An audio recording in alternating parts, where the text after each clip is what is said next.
Arriving at my home after 2 weeks away, my daughter-in-law greeted me by shouting from the living room as if I were a stranger. "What is this witch doing here? Get out of my house now." Her words hit me harder than anything I had ever felt before. She was pointing her finger at me on my own property, in the house I bought with my own sweat, with my hands cracked from scrubbing other people's floors. I just slipped my bag off my shoulders, walked in with firm steps, and answered, looking her directly in the eyes. "This house is mine, not your personal dump." I showed her the way to the door. My son, Matthew, did not even try to stop me. He just stood there, his gaze lowered, like a coward. And in that moment, I knew that what was coming next, neither of them would ever forget. But to understand how I got to that point, I have to tell you who I am. My name is Margaret Adler, and I am 72 years old. All my life, I worked cleaning other people's houses, taking care of children who were not mine, ironing clothes for people who never even knew my last name. I never complained. I never begged. I never held out my hand expecting anyone to give me anything. Every dollar I earned, I saved with discipline. Every cent I saved was with the thought of having my own roof, a place where no one could tell me what to do or how to live. And I did it. I bought this house 20 years ago, when I still had the strength to work double shifts and my knees did not ache so much. It is small, yes. It has 2 bedrooms, a modest living room, a kitchen that smells like coffee every morning, and a small yard where I grow my plants. But it is mine, only mine. I have lived alone since my husband died almost 15 years ago. Matthew, my only son, got married and left. I never asked him to stay. Children grow up and fly the coop. That is natural. But I always thought he would at least respect me, that he would remember everything I did for him. The nights I stayed up late, sewing clothes to sell so I could pay for his school. The times I ate less so he could eat more. The sacrifices a mother makes in silence, without expecting medals or applause. I lived peacefully. My routine was simple but dignified. I would get up early, make my coffee, water the plants, sweep the patio. Sometimes my friend Carol Peterson, a good woman who lives 3 houses down, would come over. We would sit in the kitchen drinking coffee and talking about life, about memories, about nothing and everything. She is one of those friends who does not judge, who does not criticize, who is just there when you need her. Carol is my age, maybe a year younger. She was widowed too, but she had better luck with her children. They visit her every week, take her to the grocery store, ask her how she is. I never felt envious of that. I just felt something like sadness when I saw how little Matthew cared about me. He would call once a month, if that. And when he did, it was just to ask if I was okay, but without really waiting for an answer. Everything changed when my sister Helen called me from another state. She was sick, very sick. She needed someone to take care of her because she could not move on her own. Her children lived far away, in another country, and could not come. So she called me. And of course, I went. Because that is what you do when family needs you. You drop everything and go. I told Matthew I would be gone for 2 weeks. He told me not to worry, that the house would be fine. I trusted him. I locked everything up, left the plants watered, said goodbye to Carol, and took the bus to the city where Helen lives. Those were 2 long weeks. My sister was suffering a lot. I slept little, cooked for her, bathed her, gave her medicine. I did not complain. It was my duty. But deep down, I missed my house. I missed my bed, my kitchen, my plants, the silence of my yard. I counted the days until I could return. And when the time finally came to go back, I felt happy. I took the bus back with a light heart, thinking about getting home, making a good pot of coffee, and resting in my armchair. I never imagined what was waiting for me. When I got off the bus and walked toward my street, something seemed strange. There was a car parked in front of my house, a car I did not recognize. I thought maybe it was a neighbor visiting someone. But as I got closer, I saw it was right in front of my door. I took out my keys slowly, my heart starting to beat faster. Something was not right. I opened the door, and the first thing I felt was the smell. It was not the smell of my house. It was a sweet, cloying perfume that I did not use. The lights were on.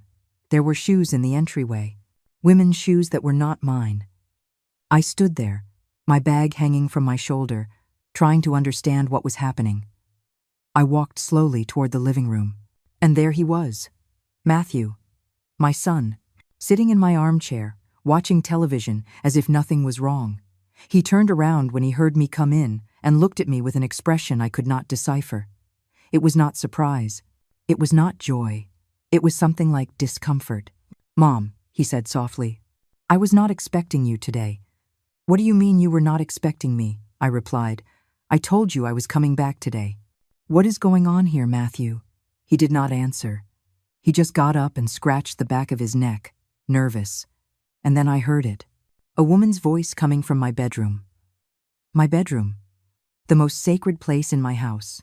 The one space that had always been just mine. "Who is it, Matthew? Is that old hag gone yet?" I felt the floor move beneath my feet. I walked to my room and opened the door without knocking. And there she was, Jessica, my son's wife, sitting on my bed, with her clothes thrown over my sheets, her creams and perfumes on my dresser, her shoes under my window. She looked at me as if I were the intruder. "What is this witch doing here? Get out of my house now." Those were her words. Exact. And she yelled them at me, pointing her finger as if I were trash, as if I were nothing. I could not move for a few seconds. I just stood there in the doorway of my own bedroom, looking at this woman yelling at me as if I were a stranger. Jessica was lounging on my bed, her legs crossed, painting her nails a bright red color that was staining my white sheets. My sheets. The ones I had washed and hung in the sun before I left. "Did you hear me?" I said, "Get out of here. This is my house now." Her voice was sharp, full of venom. But what hurt me the most was not her words. It was seeing Matthew standing behind me, saying nothing, not defending me, not even trying to silence her.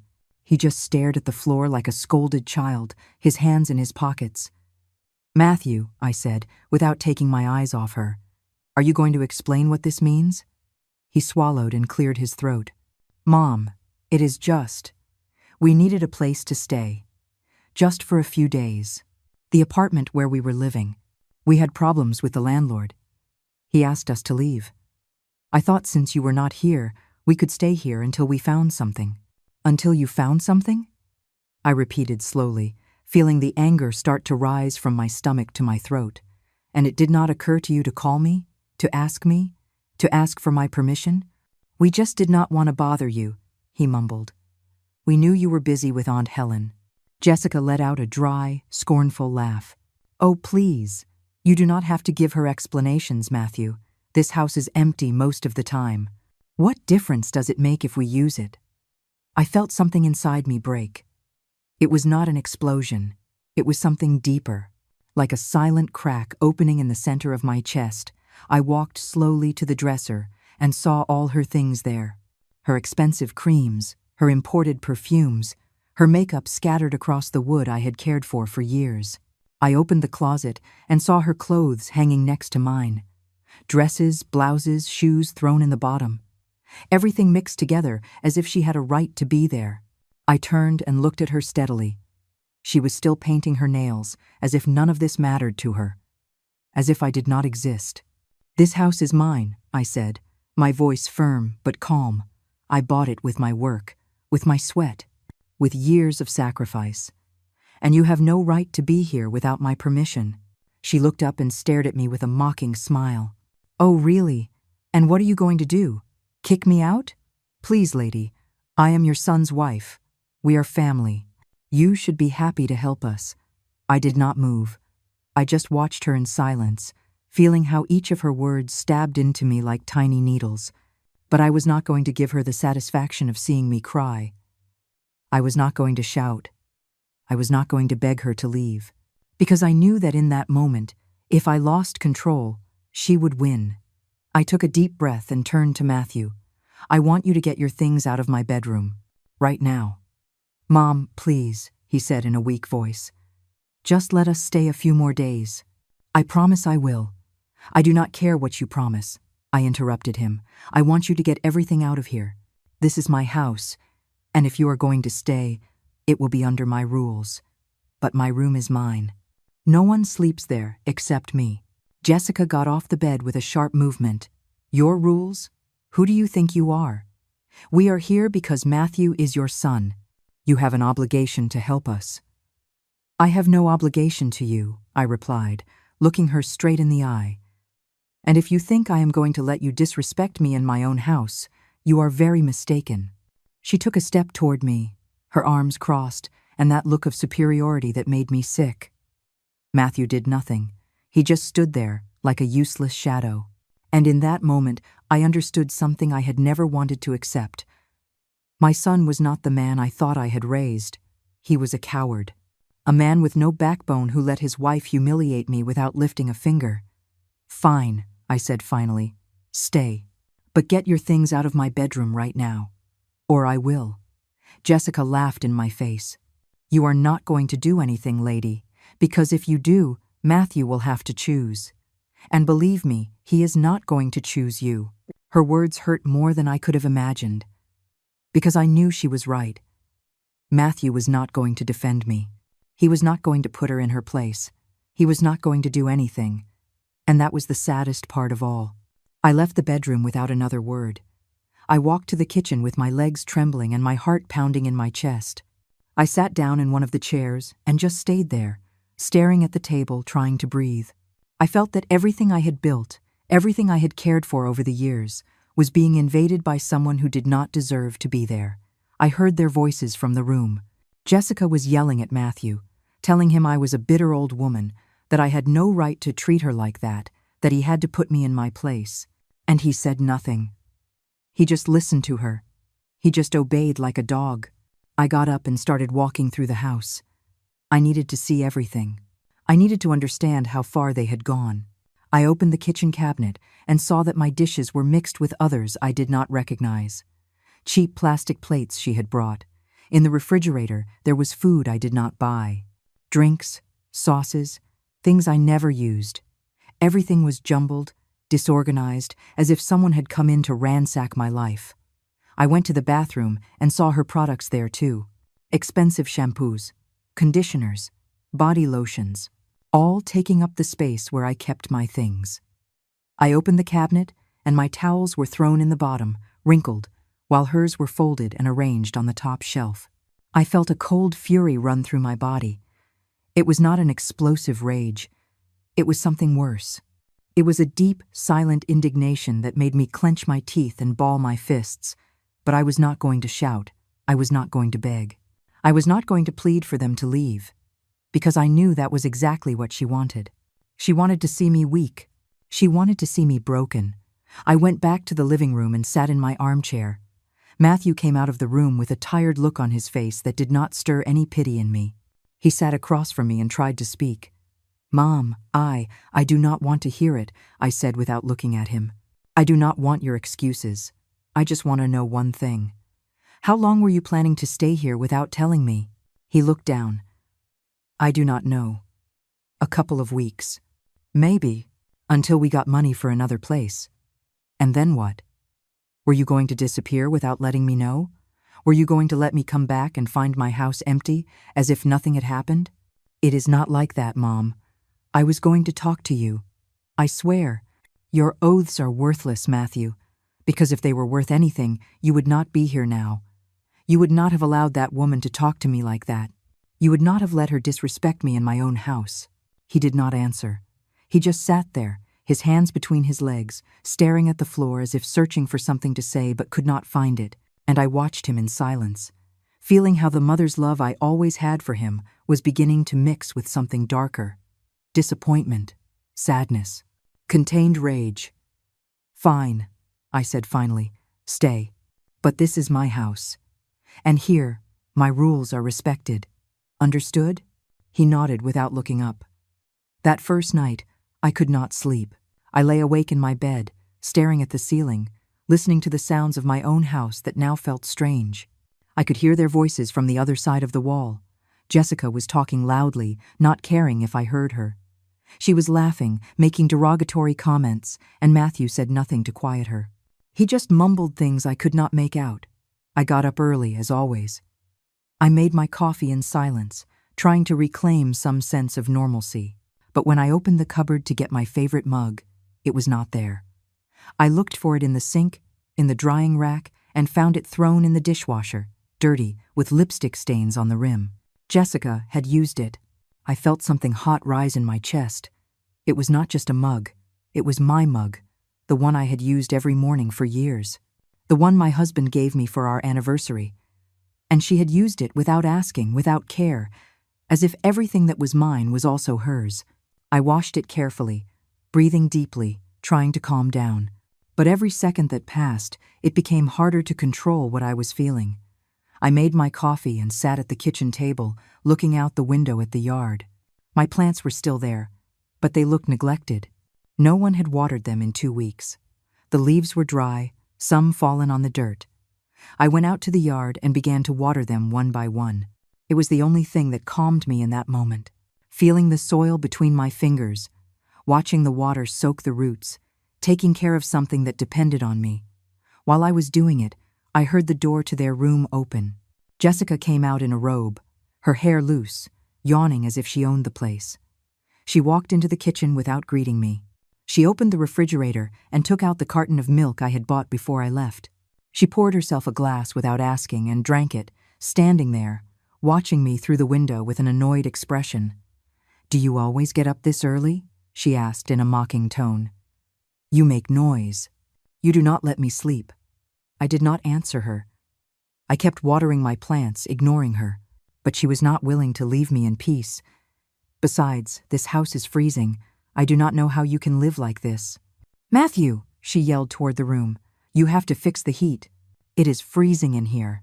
Matthew came out too, looking like he had just woken up, and went straight to the kitchen for coffee. He glanced at me but said nothing.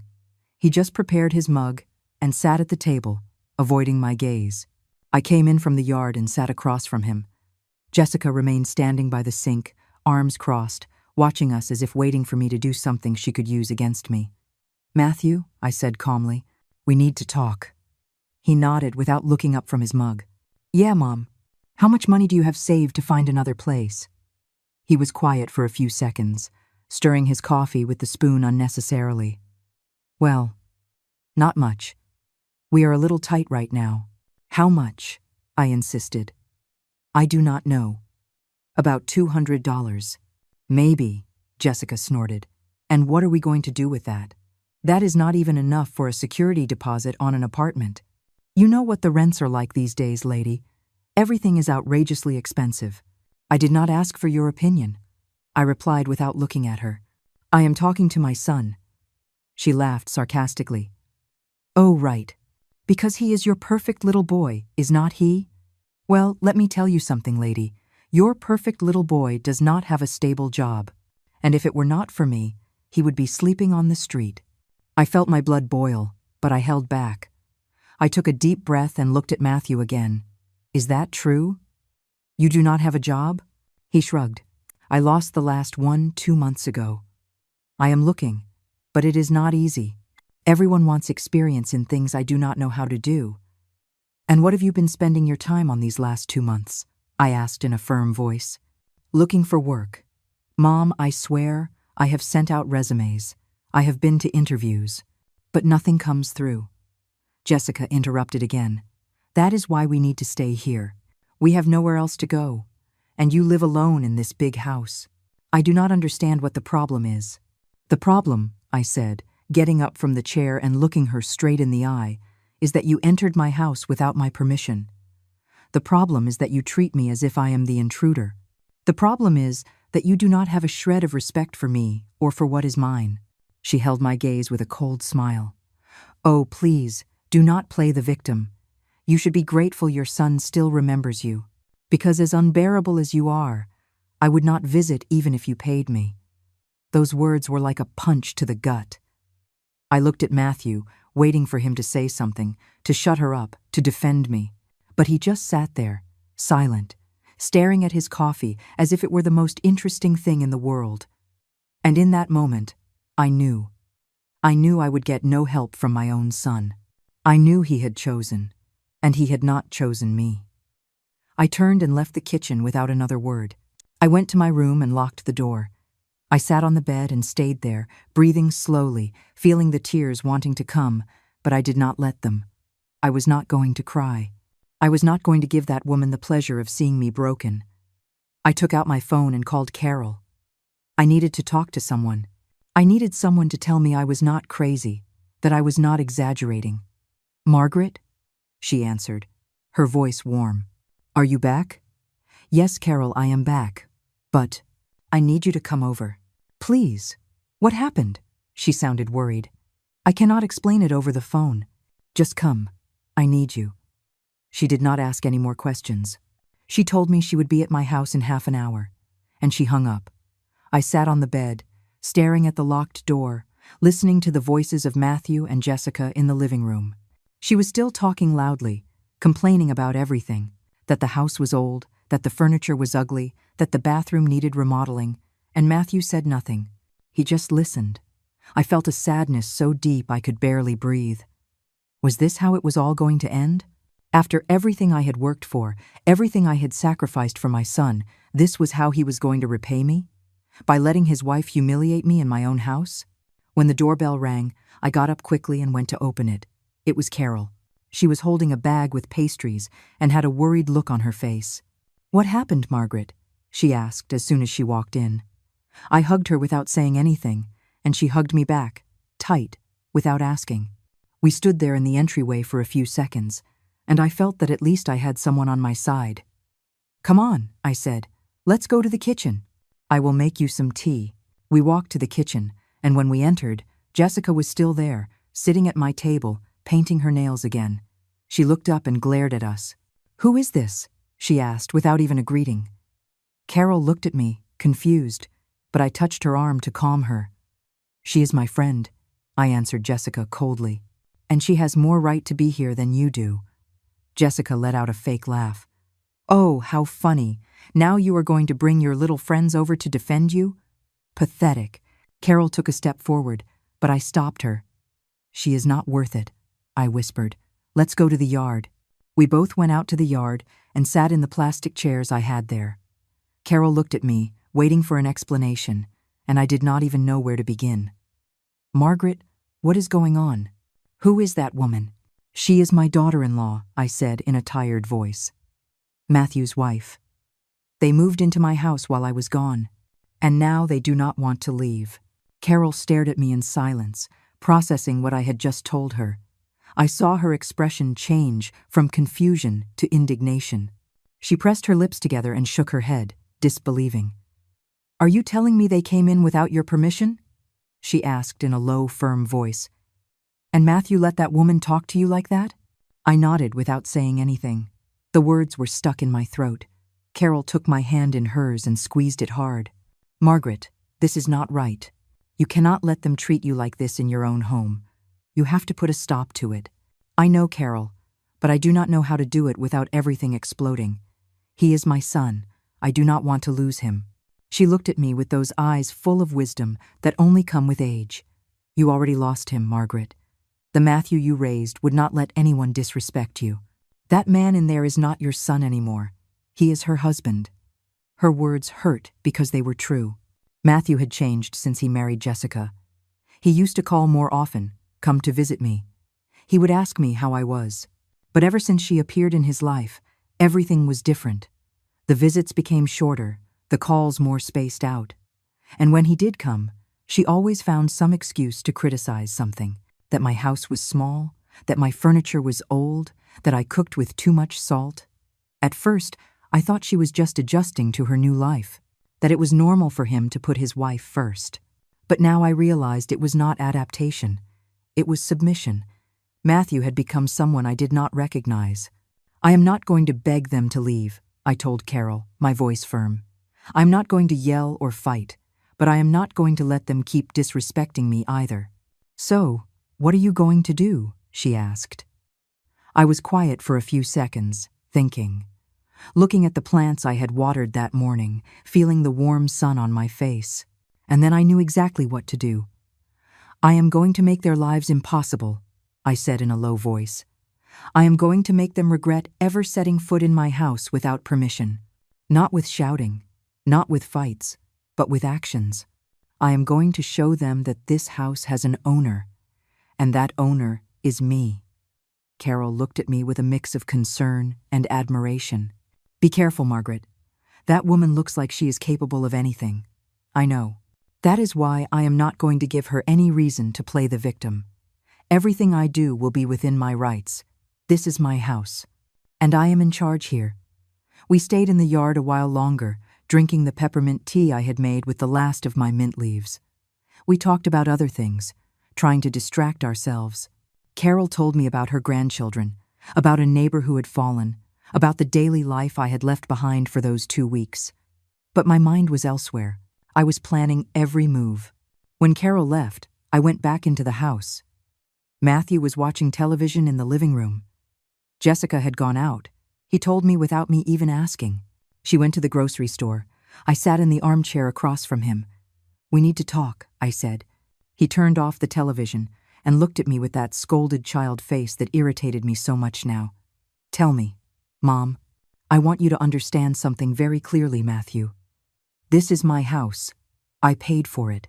I take care of it. And as long as I live, no one is going to treat me like a stranger here. Did you hear me? He nodded. Yes, Mom. I talked to Jessica. I told her she has to be respectful. Oh, really? And what did she say? He averted his gaze. She said she was on edge, that it has been hard for her too, that she did not mean to disrespect you. Lies. I saw her. I heard everything she said. And she did it with full intention. Matthew sighed. Mom, please. We are going through a hard time. We just need a little time. Fine, I said, standing up. You will have time, but under my rules. And the first rule is this. My bedroom is mine. No one enters without my permission. Second, everything you use in this house, you leave clean and in its place. And third, respect. If your wife cannot respect me, then she does not stay here. Is that clear? He nodded in silence. I left the living room without waiting for an answer. I went straight to my room and took out an old box where I kept important papers. Inside were the deeds to the house, the payment receipts, everything that proved this property was mine. I checked it all carefully, making sure everything was in order. Then, I searched online on my phone. I wanted to know what my rights were. What could I legally do to get them out of here if necessary? And I found the answer. As the owner, I had every right to ask them to leave. But there was a process.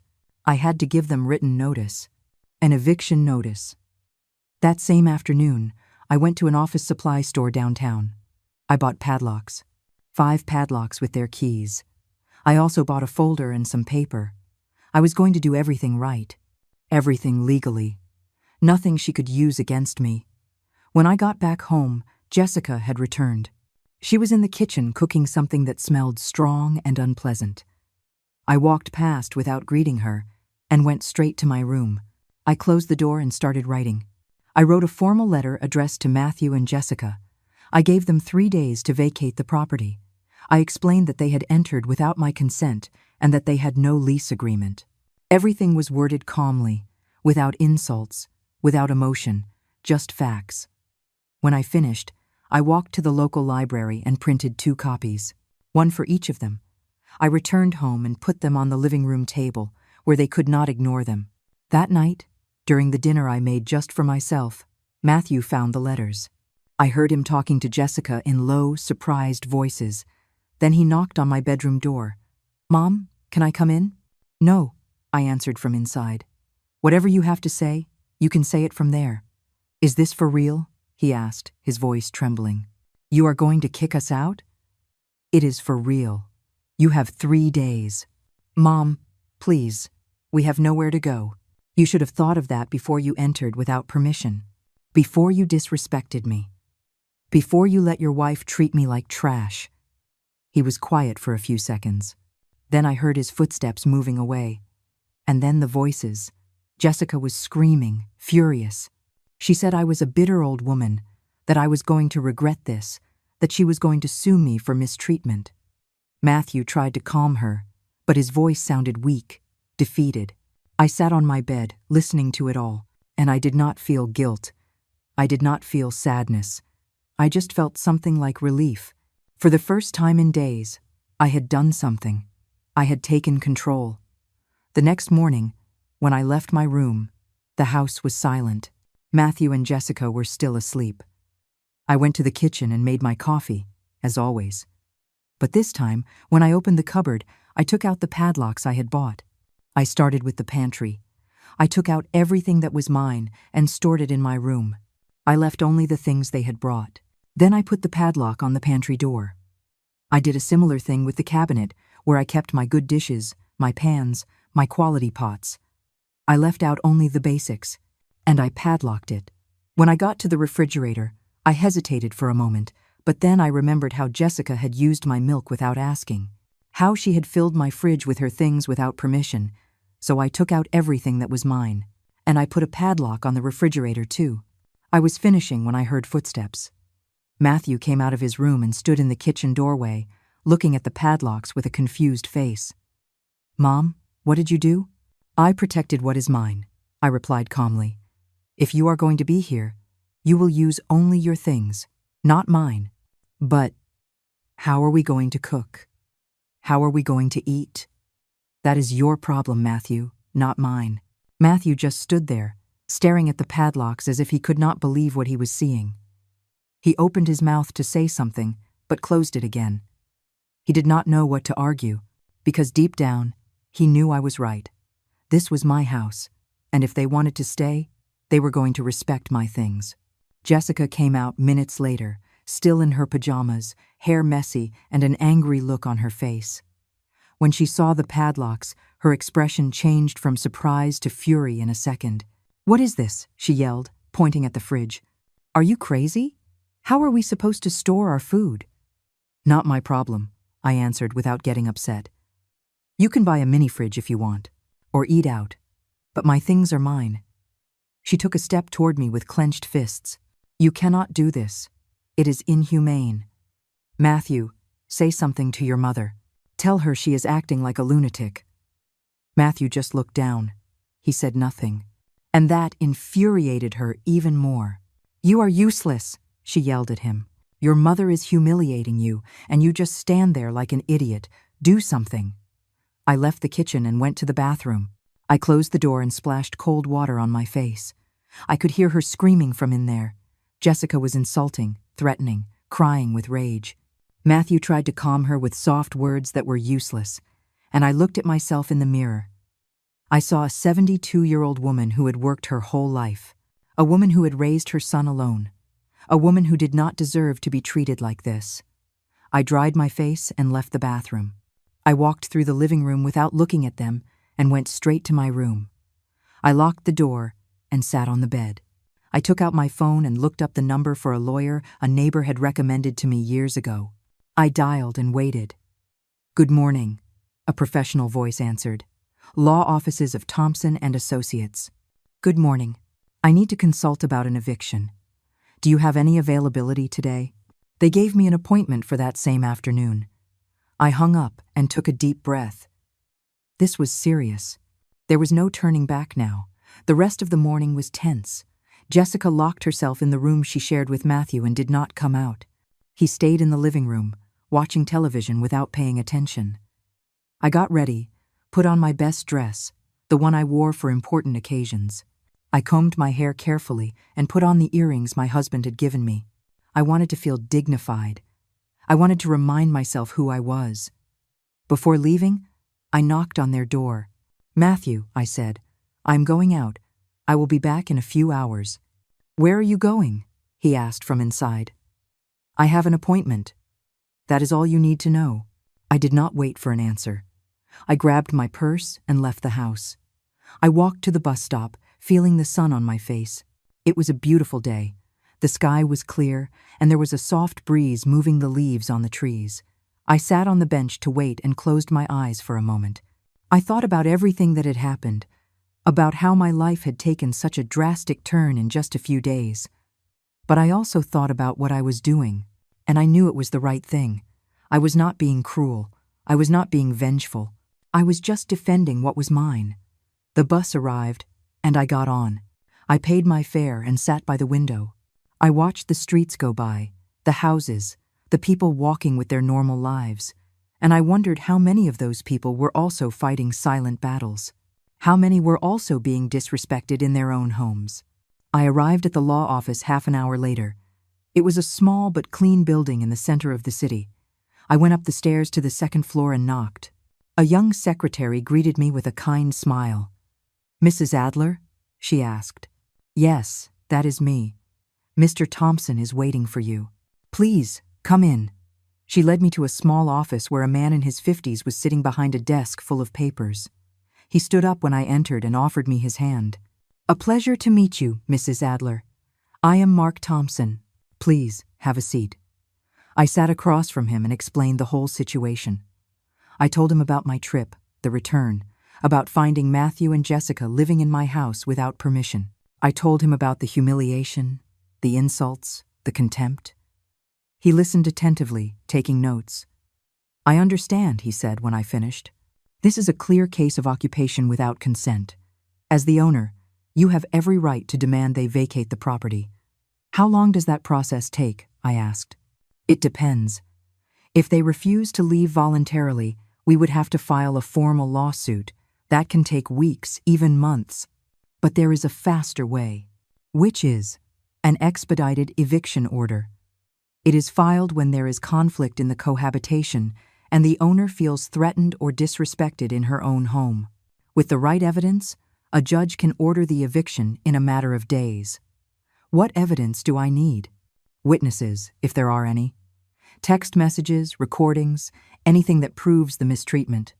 I also need the deeds to the property and a signed statement from you explaining the facts. I have the deeds, and I have a witness. My friend Carol was present when Jessica insulted me. Perfect. We can start with that. I will prepare the documents today. You come back tomorrow to sign them, and we will file them with the judge. If all goes well, in 2 days, you will have the order." I felt an enormous relief. "Thank you, Mr. Thompson. You do not know how much this means to me. I understand your situation, Mrs. Adler, and believe me, you are doing the right thing. No one has the right to disrespect you in your own home, not even your son." I left the office feeling lighter. I had finally taken the definitive step. It was no longer just threats. It was no longer just padlocks. It was something real, something legal, something they could not ignore. I returned home on the afternoon bus. When I arrived, the door was open. I went in and found Matthew sitting in the living room with a worried look on his face. "Mom," he said, standing up, "we need to talk. There is nothing to talk about. Matthew, please, just hear me out." I stopped and looked at him. There was something in his expression I had not seen before. He looked scared. "Jessica is furious. She says she is going to call the police. She says you are mistreating her. Let her call whoever she wants. I have not done anything illegal. This is my house, and I have the right to protect my things. Mom, please. I do not want this to end badly. We are family. Family respects each other, Matthew. And you two have not respected me since you arrived. Give me one more chance. I promise I will talk to her. I will make her understand. You have had plenty of chances. And you wasted every single one." I went to my room and closed the door. I sat on the bed and sighed deeply. I was tired. Not physically, emotionally. Tired of fighting. Tired of justifying myself. Tired of begging for respect. That night I did not eat dinner. I was not hungry. I just went to bed early and tried to sleep, but the noises in the house kept me awake. I heard Matthew and Jessica arguing in low voices. I heard footsteps, doors opening and closing, and at some point, I heard something that put me on alert. They were trying to force one of the padlocks. I got up silently and opened my door just a crack. I saw them in the kitchen, trying to break the padlock on the pantry with a screwdriver. Matthew held a flashlight while Jessica pried at it. I felt a rage I had not felt before. I left my room and turned on the kitchen light. They froze, like thieves caught in the act. "What do you think you are doing?" I asked in a cold voice. Jessica dropped the screwdriver. "We are hungry.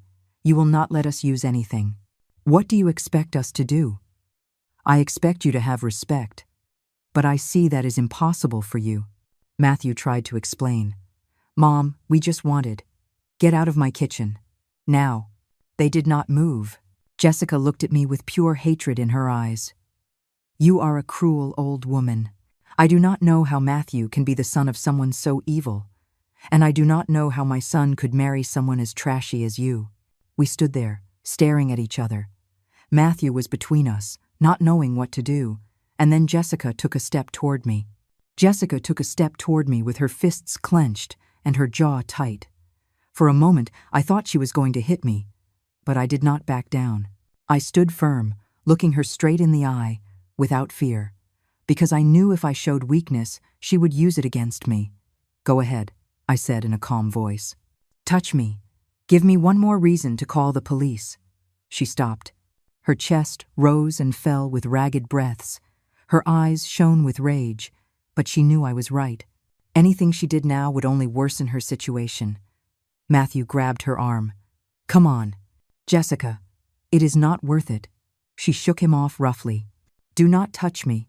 This is your fault. For being a coward. For not defending your wife. I am not attacking her, I said calmly. I am just protecting what is mine. If she cannot understand that, it is her problem, not mine.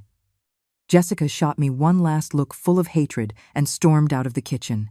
Matthew stood there for a few seconds, staring at the floor, not knowing what to say. Go, Matthew, and take that screwdriver with you. The next time you try to force something that does not belong to you, I am calling the police. I do not care if you are my son. He picked up the screwdriver with trembling hands and followed Jessica out. I heard them arguing in the bedroom. Their voices were a constant murmur that lasted for hours. And I stayed in the kitchen, checking the padlocks to make sure they had not managed to damage any of them. Everything was fine. I went back to my room, and this time I put a chair against the door. I did not feel safe. Not in my own house. And that hurt me more than any insult. I could not sleep that night. I lay awake, listening to every noise, every creak of the wood, every step in the hallway. My mind would not stop racing. How far would they go? What else were they capable of doing? The next morning, I got up early, as always. I made my coffee in silence and went out to the yard. The cool morning air helped clear my head. I watered my plants, swept the fallen leaves, fixed some pots that were out of place. It was my routine. It was what kept me sane. Carol arrived shortly after noon. She knocked on the door, and when I opened it, she was holding a bag of food. I brought you lunch, she said with a smile. I know you have not been eating well, thank you. You do not know how much I needed to see you. We went into the kitchen, and she saw the padlocks. She shook her head sadly. Margaret, this is terrible. You cannot go on like this.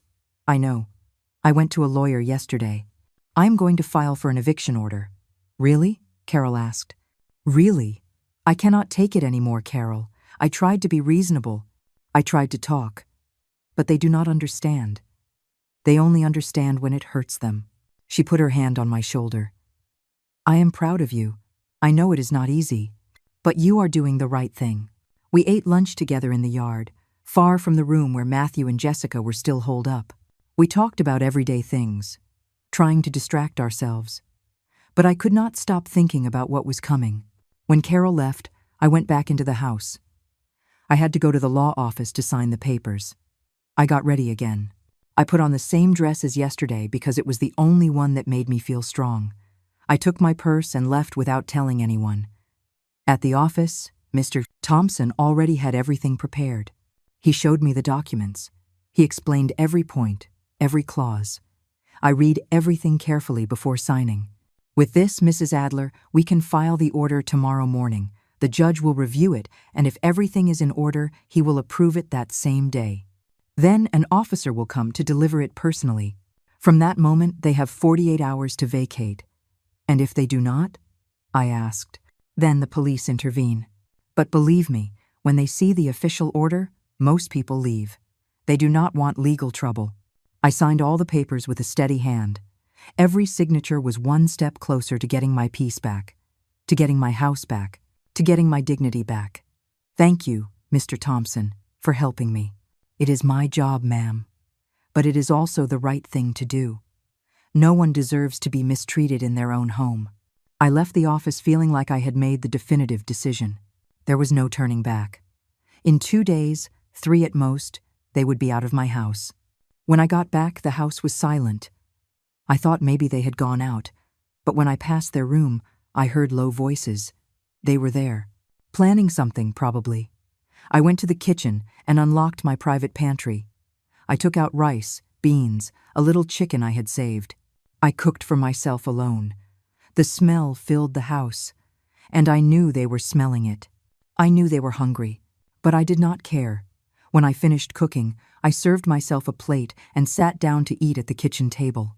I ate slowly, savoring every bite, enjoying my food in my house, and I did not feel guilt. I did not feel pity. I just felt I was doing what I had to do. Matthew came out of the room as I was finishing. He stood in the kitchen doorway, looking at my plate with hungry eyes.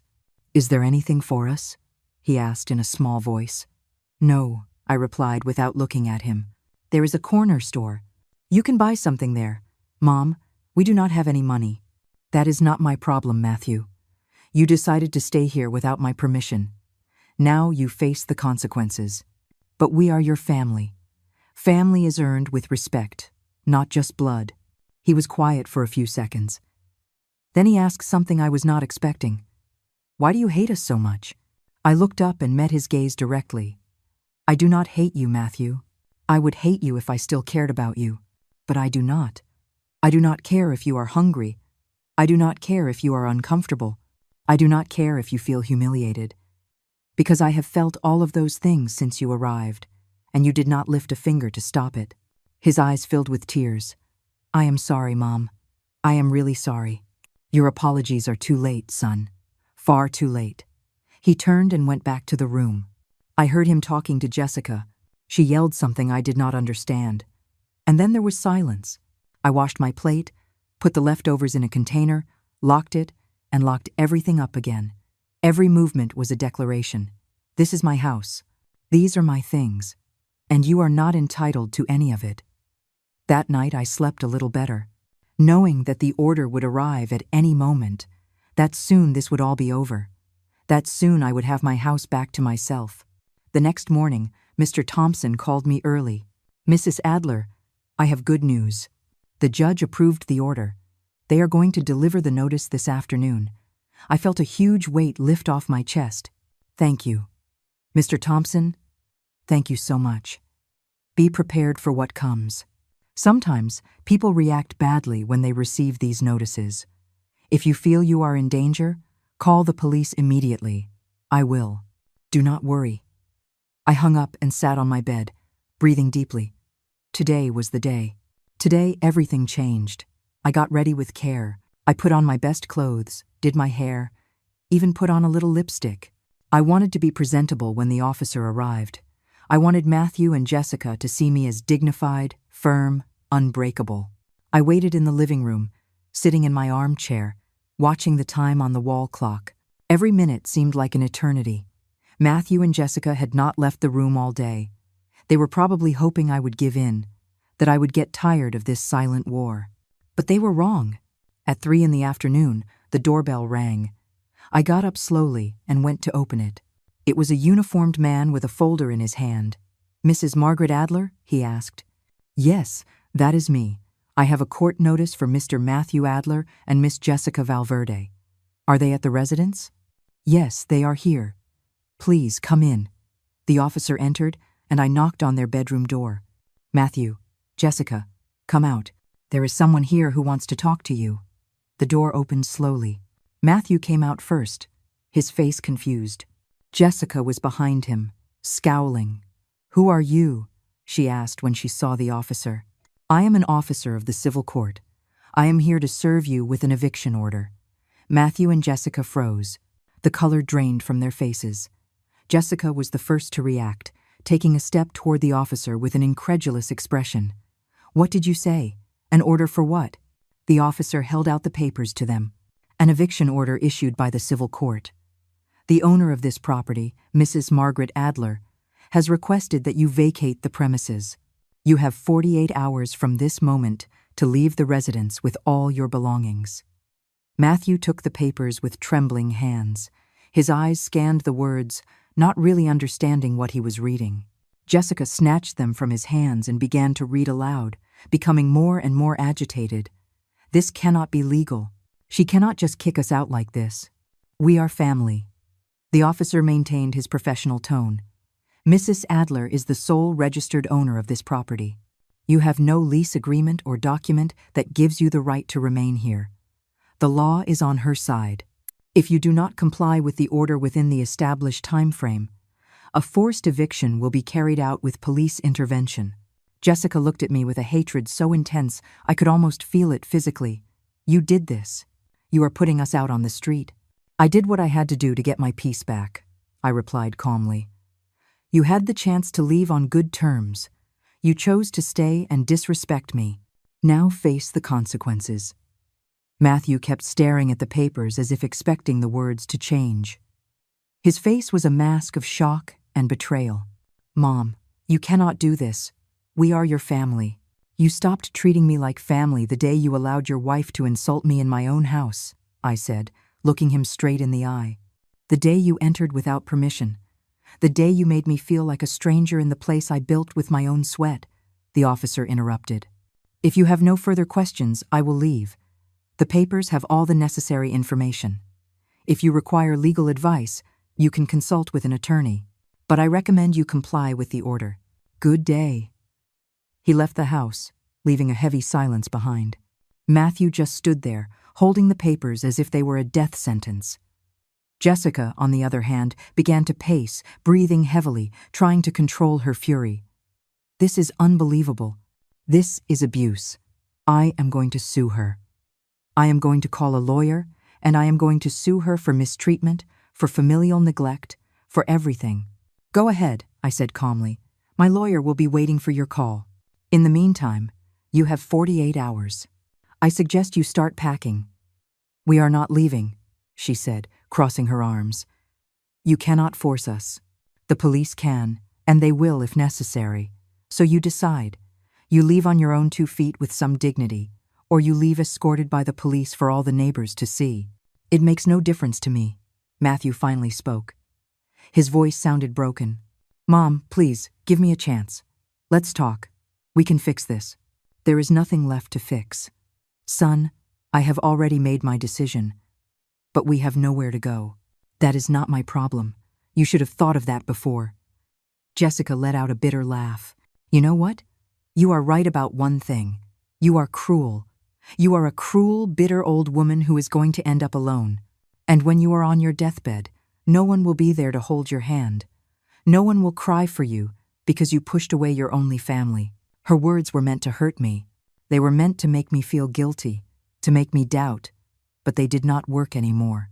I had already cried all the tears I had. I had already felt all the pain I could feel. "I would rather die alone and in peace than live accompanied and humiliated," I replied. "Now, if you will excuse me, I have things to do." I turned and went to my room. I closed the door and sat on the bed. I could hear their agitated voices on the other side. Jessica was still screaming, blaming Matthew for everything.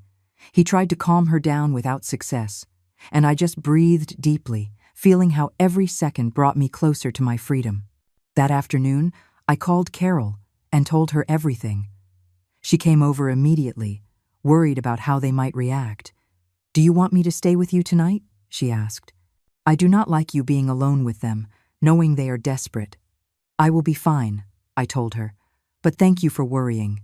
Margaret, these people are capable of anything. Be careful. I will.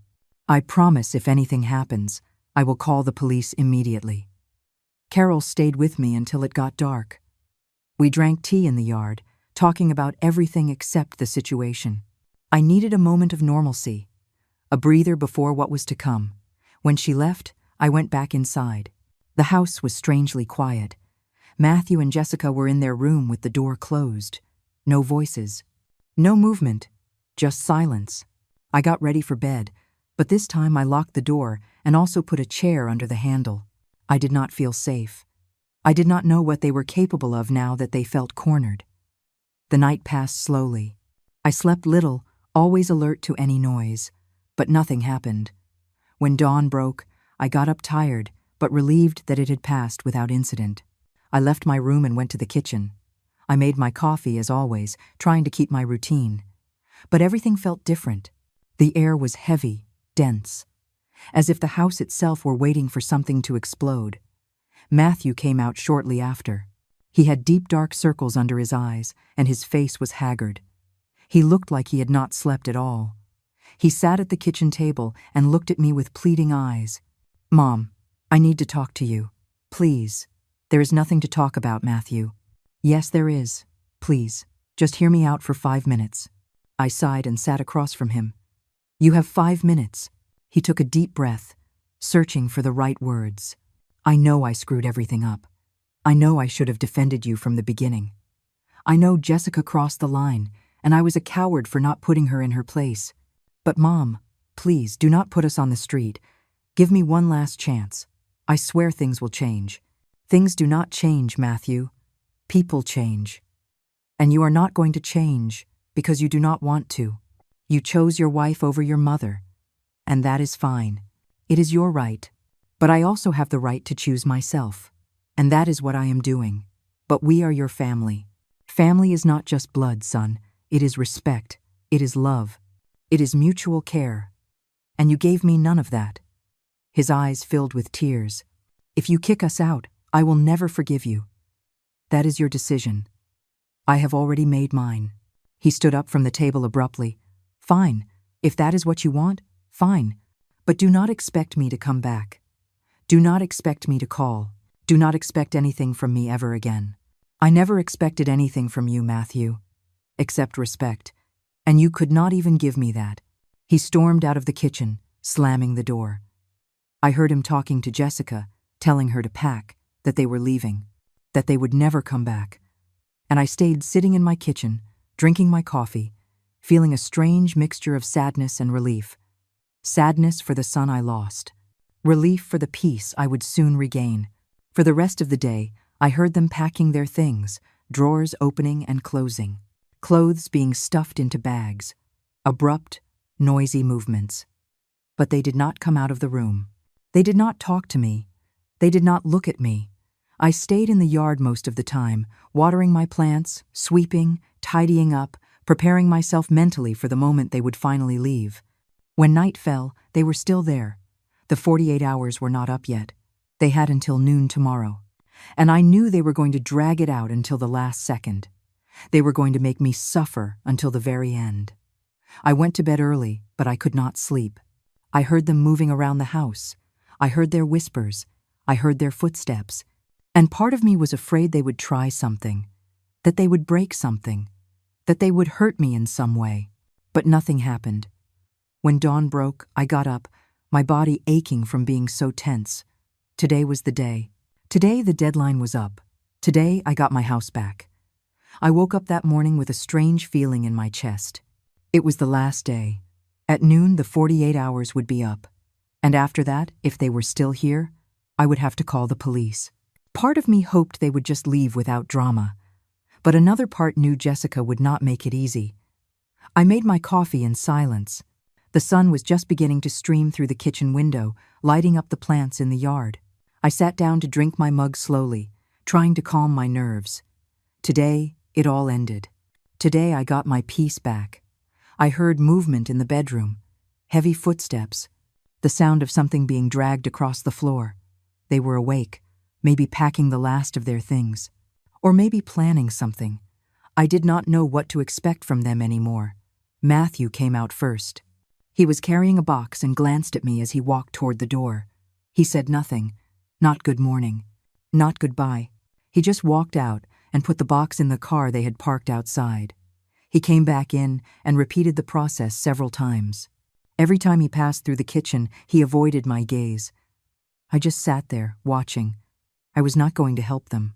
I was not going to ask if they needed anything. I was not going to do anything that could be interpreted as weakness or regret. I just waited. Jessica appeared an hour later. Her hair was loose and messy, her face bare of makeup, and she had an expression of exhaustion mixed with rage. She saw me sitting in the kitchen and stopped in the doorway. "I hope you are happy," she said in a cutting voice. I hope it is worth it, being alone in this cold old house. I did not answer her. I just looked at her in silence, drinking my coffee. My silence infuriated her more than any words. "Do you know what the saddest part is?" she continued. "That you are going to die here alone, and no one is going to come to your funeral because you pushed away the only person who still cared about you." "Matthew never cared about me," I finally said in a calm voice. "He cared about having a place to live for free. There is a difference." She let out a bitter laugh. "Think whatever you want. It does not matter anymore. We are leaving. And believe me, we are never coming back, not even if you beg us. I do not plan on begging anyone for anything. You can leave in peace." She turned and left the kitchen. I heard her yelling at Matthew, telling him to hurry up, that she wanted to get out of this house as soon as possible. He mumbled answers I could not hear. The hours passed. They kept taking things out. Boxes, bags, clothes. I was surprised how much they had accumulated in such a short time. Or maybe they had brought more than I thought. Maybe they had always planned to stay for a long time. At 11 in the morning, Carol knocked on the door. I opened it, and she came in with a bag of fresh pastries and a worried smile. "How are you?" she asked, hugging me. "Okay. They are almost gone. They are taking their things out now. Do you want me to stay with you?" "Yes. I would like you to be here when they leave." We sat in the living room, watching in silence as Matthew went back and forth with his things. Jessica came out with a bag full of clothes and looked at us with contempt. "How convenient that you have your little friend here. You need witnesses for your victory, do not you?" Carol stood up. "Young lady, I suggest you leave with what little dignity you have left. You have done enough damage." Jessica was about to say something, but Matthew grabbed her arm. "Let's go. We are almost done." She shook him off, but followed him outside. We heard them arguing by the car, their voices carried inside, loaded with frustration and anger. "Are you sure about this, Margaret?" Carol asked in a low voice. "Because once they leave, there might be no turning back." "I am sure. More sure than I have been in a long time." She nodded and squeezed my hand. "Then I support you, no matter what." At noon sharp, Matthew came in one last time. He looked around the house, as if searching for something he had forgotten, or maybe saying goodbye. He stopped in front of me. His eyes were red, swollen. He had been crying. "This is a mistake, Mom. Someday you are going to regret this. If I regret it, it will be my problem, not yours." "Just like that? You are not even going to say goodbye to me?" "Goodbye, Matthew. Take care of yourself." He waited a few seconds, maybe believing I would change my mind at the last moment, that I would hug him and tell him to stay. But I did not. I sat there, firm, unmoving. "Fine," he said finally, "if that is what you want. Goodbye, Mom." He walked out of the house without looking back. I heard the car door slam. I heard the engine start, and I heard them drive away down the street until the sound disappeared completely. I sat there in the silence. Carol was by my side, saying nothing, just keeping me company. And then I felt something I did not expect. It was not joy. It was not sadness. It was relief. A profound relief, like when you take off a shoe that has been hurting you all day. "They are gone," I said in a low voice. "They are gone," Carol repeated. "How do you feel?" I thought for a few seconds. Tired, but free. She hugged me, and we stayed like that for a long time. When she pulled away, she looked at me with those understanding eyes. "Do you want me to help you clean?" she asked. "Yes, please." We got up and went to the room where they had slept. When I opened the door, I could not believe what I saw. They had left everything thrown around. The bed unmade, dirty clothes on the floor, food wrappers, empty bottles. They had left it a complete disaster, as a final show of contempt. "Look at this," Carol said, indignant. "They did not even have the decency to leave the room clean." I felt the anger rising again, but I controlled it. I was not going to let this affect me. They were gone. They had no more power over me. "It is okay," I said. "We will clean it, and that is that. I want to erase any trace that they were ever here." We spent the rest of the afternoon cleaning. We washed the sheets, mopped the floor, aired out the room. Carol worked beside me without complaint, helping me reclaim my space. By 5 in the afternoon, when we finished, the room no longer smelled like them. There were no traces left. It was just an empty room waiting to be filled with good things again. Thank you, Carol.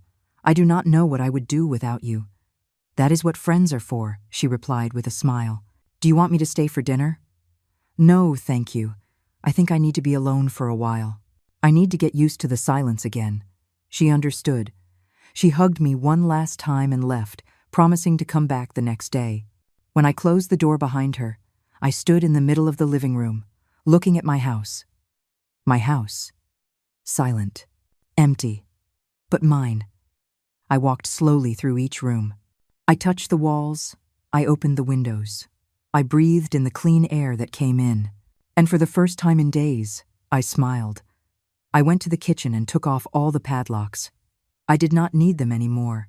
I opened the pantry, the refrigerator, the cabinets. Everything was available again. Everything was mine again, without restrictions. I made my favorite dinner, chicken soup with vegetables, the kind I used to make when my husband was alive. The kind I had not made in a long time because it was too much for one person. But tonight, I did not care. I cooked calmly, enjoying every step. The smell filled the house, replacing any trace of what had happened. I sat down to eat dinner alone at my table, and for the first time, I did not feel lonely. I felt accompanied by my own presence, by my own strength, by everything I had fought for to get here.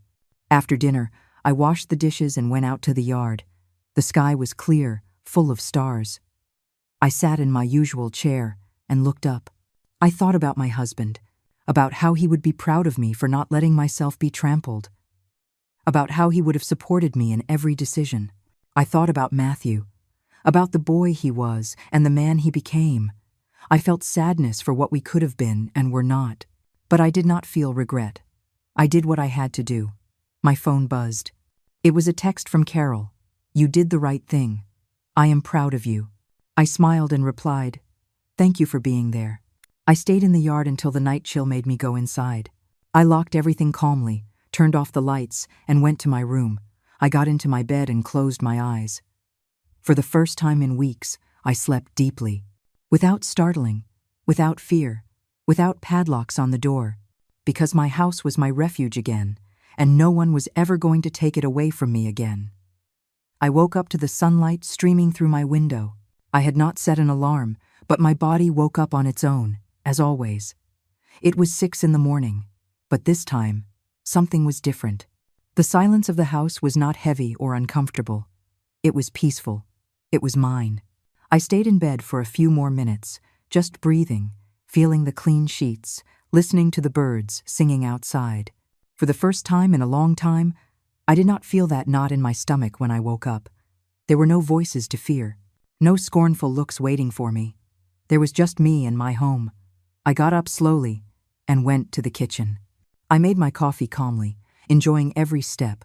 I heated the water, put in the filter, poured the exact amount of sugar I liked. Everything as I had always done it, but now with a sense of freedom I had forgotten. I went out to the yard with my steaming mug. My plants looked greener, more alive. Or maybe it was me who saw them differently. I sat in my chair and took the first sip of the day. The coffee was perfect. The cool morning air caressed my face. And I realized something important. I had not lost anything. I had gained everything. I spent the morning tidying up the house. Not because it was dirty, but because I wanted to fill it with my energy again. I moved some furniture around. I put fresh flowers on the living room table. I opened all the windows to let the sun in. I wanted every corner to remember that this house had an owner, and that owner was me. Mid-morning, the doorbell rang. It was Carol, as she had promised. She brought fresh bread and that warm smile I needed so much. Good morning, Margaret. How did you sleep? Like I have not slept in years, I replied with a genuine smile. We went into the kitchen, and I made more coffee. We sat down to have breakfast together, talking about simple things. About the weather, about the neighbors, about the flowers that were growing in her garden. It was a normal, everyday conversation, and it was exactly what I needed. Did you hear anything from Matthew? She asked carefully. I shook my head. No. And I do not expect to. And how do you feel about that? I thought for a few seconds. Sad, I guess, but not regretful. There is a difference. She nodded. It is normal to feel sad, Margaret. He is your son. But you did the right thing. No one has the right to treat you badly, not even your own family. I know. And for the first time in a long time, I put myself first, and I do not feel guilty about it. You should not. That is not selfishness. That is self-respect. We finished breakfast, and Carol offered to help me in the garden. We spent the rest of the morning pruning, watering, fixing the plants that had been neglected. Working with my hands in the dirt made me feel connected to something bigger. It reminded me that life goes on, that things grow, that after the drought comes the rain. When Carol left at noon, I was alone again. But this time the solitude did not weigh on me. It was company. It was peace. I made a simple lunch and sat down to eat, looking out the window at the yard. Every bite tasted better than the last. After washing the dishes, I sat in the living room with a book I had left unopened for months. I opened it and started to read. The words flowed easily. The story captivated me. It had been so long since I had time to read. It had been so long since my mind was calm enough to enjoy something so simple. I read for hours, lost in another story, in another world. And when I looked up, I realized it was already getting dark. The day had passed peacefully, without upsets, without conflict, just me, my house, and my peace. That night, as I was making dinner, my phone rang. It was an unknown number. I hesitated before answering, but finally, I did. Hello? There was silence on the other end. Then I heard breathing, and then a voice I knew all too well. Mom. It was Matthew. I did not respond. I just waited for him to say what he had to say. I wanted to know if you were okay. I am fine, Matthew. Better than before. Another long silence. Mom, I am sorry. I am really sorry. I should not have let things get that far. It is a little late for apologies. Do not you think? I know. But I needed to tell you. I needed you to know that I regret it. That I understand I ruined everything. I stayed quiet, feeling the emotions rising. But I was not going to let myself be swayed. I was not going to give in just because he felt guilty. Where are you now? I asked. With a friend of Jessica's. He let us stay for a few days while we look for something. I am looking for a job. For real this time. I am glad to hear that. Mom, do you think you could ever forgive me? I do not know, Matthew. I do not know. I understand. I just wanted you to know that I am sorry. And that even though I am angry, you are still my mom, and you are still my son. But that does not mean I am going to let myself be disrespected again. I know. I will not bother you anymore. I just wanted to hear your voice. Take care, Matthew. You too, Mom. He hung up, and I stood there with the phone in my hand, feeling a mix of emotions. Sadness, relief, hope, but above all, peace. Because I knew I had done the right thing, that I had not given in, that I had kept my dignity. I finished making dinner and sat down to eat alone. And this time, I did not feel sad. I felt whole, because I understood something fundamental. Loneliness is not the same as being alone. Loneliness hurts. Being alone can be a blessing. After dinner, I went back out to the yard. The sky was cloudy, and it smelled like rain. I sat in my chair and waited. A few minutes later, the first drops began to fall. Then came the heavy rain, beating on the roof, soaking the earth, filling the air with that fresh smell I loved so much. I sat there under the eaves, protected from the rain but feeling its coolness. And I thought about everything that had happened, about how I had fought, about how I had suffered, but also about how I had won. I had not yelled. I had not begged. I had not lost my dignity. I had only set boundaries. I had only defended what was mine. And that was enough. My phone vibrated with a message. It was Carol again. Is it raining over there too? I love these afternoons. I smiled and replied, Yes, it is beautiful. She answered quickly, I will come by tomorrow with more bread, and we can drink tea and watch the rain if it continues. I would love that. I put the phone away and went back to watching the rain. I thought about my life, about everything I had built, about everything I had lost, and about everything I had gained. I had lost my son, it is true, but I had gained my peace. I had gained my dignity. I had gained my home back. And if Matthew ever came back, it would be different. Because now he knew that I was not someone who could be trampled on, that I had boundaries, that I deserved respect. The rain kept falling, and I kept sitting there, in my house, in my yard, in my peace. A 72-year-old woman who had learned the most important lesson of all, that respect is not pleaded for, it is demanded. That self-love is not selfishness, it is survival. That being alone is not a punishment, it is a choice. And that my home is the place where there is respect. And whoever does not understand that stays outside. I closed my eyes and breathed deeply. The air smelled like wet earth, like new beginnings, like second chances, not for them. For me. I got up and went into the house. I closed the patio door calmly. I turned off the lights one by one, and I went to my room. I lay down in my bed and looked at the ceiling. I could hear the rain tapping against the window. It was a calming sound, a sound that reminded me that after the storm, there is always calm. And I was already calm. I closed my eyes and let sleep overcome me. And for the first time in weeks, I had no nightmares. I had no worries. I just had peace. Because this house was mine. This life was mine. And no one was ever going to take it away from me again. Tomorrow would be another day. Maybe Matthew would call again. Maybe not. Maybe someday we could reconcile. Or maybe not. But that did not keep me up at night anymore. Because I had learned something it took me 72 years to understand. I did not lose anything. I just moved away from those who did not know how to stay, and that was not a loss. It was my most silent victory.